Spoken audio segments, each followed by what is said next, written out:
This right here is a lemon, chicken and mushroom pasta. 60 grams of protein per serve, and it's made with an emulsion rather than using cream, so we keep those macros down, and it's a beautiful blend of flavors. For the ingredients, we need chicken thigh fillets, spaghetti or a pasta of your choice, mushrooms, onion, garlic, chicken stock pots, chicken stock, which is not on screen right now, lemon, chives and parmesan, and a few pantry items that you more than likely already have.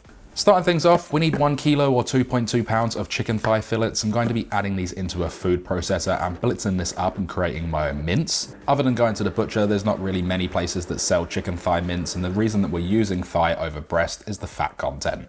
With that done, get 400 grams or 14 ounces of Swiss brown mushrooms or baby creminis. Roughly chop these into irregular pieces. You don't have to go too fine, you just want them to hold some texture and presence in the finished sauce. I like to use Swiss browns over regular butter mushrooms because the lower water content means that they color faster and that deeper, earthier flavor that they carry holds up properly against the richness of the chicken. Like I said, you don't need to go too fine, it doesn't have to be perfect, you just want something that looks like this. Moving on to 1 brown or yellow onion, this can be finely diced. This is going to melt down completely into the base of the sauce, so the finer the dice, the faster and more evenly this is going to happen. 6 cloves of freshly peeled garlic can be grated on a microplane. And grating rather than chopping just gives you that paste-like consistency that incorporates completely into the sauce rather than just sitting in chunks. But you can do whatever you like.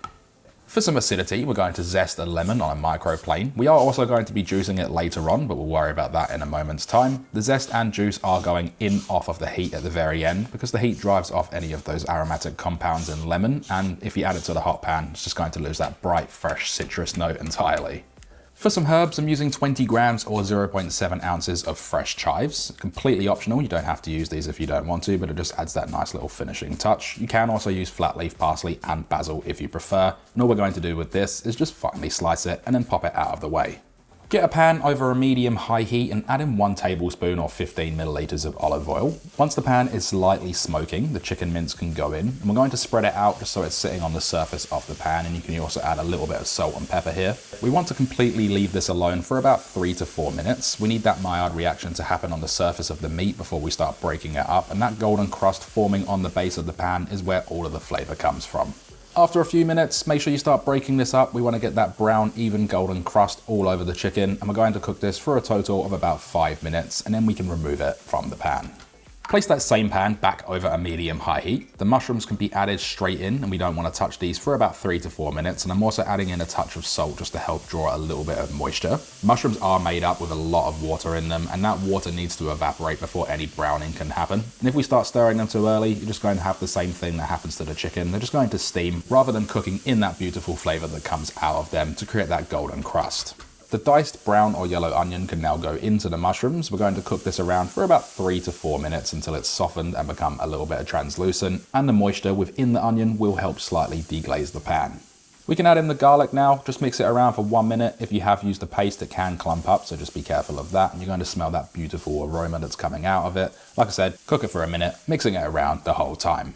Get the chicken mince back in, along with any resting juices that might be in the bowl. I'm also using 2 chicken stock pots here just to add a little bit of that umami-ness and savory note to this dish. You don't have to use them if you don't want to, because we are going to be adding in 500 milliliters or 17 fluid ounces of chicken stock. Stir through to dissolve those stock pots as that liquid comes to a simmer. The gelatin that's in those stock pots is what gives this sauce its body and gloss as it reduces. But like I said, you don't have to use them, and it's not going to change the flavor too much, just will be a little less savory. Once it's come up to a simmer, reduce by half, roughly about 5 to 6 minutes, until the sauce is thickened and glossy. While that's reducing down, season a pot of boiling water with salt, and we can add in 450 grams or 15.9 ounces of spaghetti or any pasta of your choice. Mix it around so it's not clumped up, and we want to cook this for about 2 minutes less than the packet instructions until it's al dente, and be sure to reserve about 1 cup of that pasta water before draining. Add in that drained spaghetti or the pasta of your choice, and we can give this a mix around, just making sure that it gets coated in all of that sauce. At this point, turn it off the heat. We can add in 80 grams or 2.8 ounces of freshly grated Parmesan cheese. You can add as much or as little as you like here, but I find that the 80 grams is a really good amount to work with the emulsion. Next to go in is the lemon zest for that fresh pop, and we can also juice that lemon as well. Just make sure that no seeds decide to jump in, and finish it off with about 2/3 of the freshly chopped chives, basil or flat leaf parsley, or if you haven't got any herbs at all, don't worry about it. Mix it all through thoroughly and just make sure everything is evenly incorporated, and we can start introducing a little bit of that pasta water at a time, and I only recommend adding in the amount that you like to a sauce consistency that you prefer.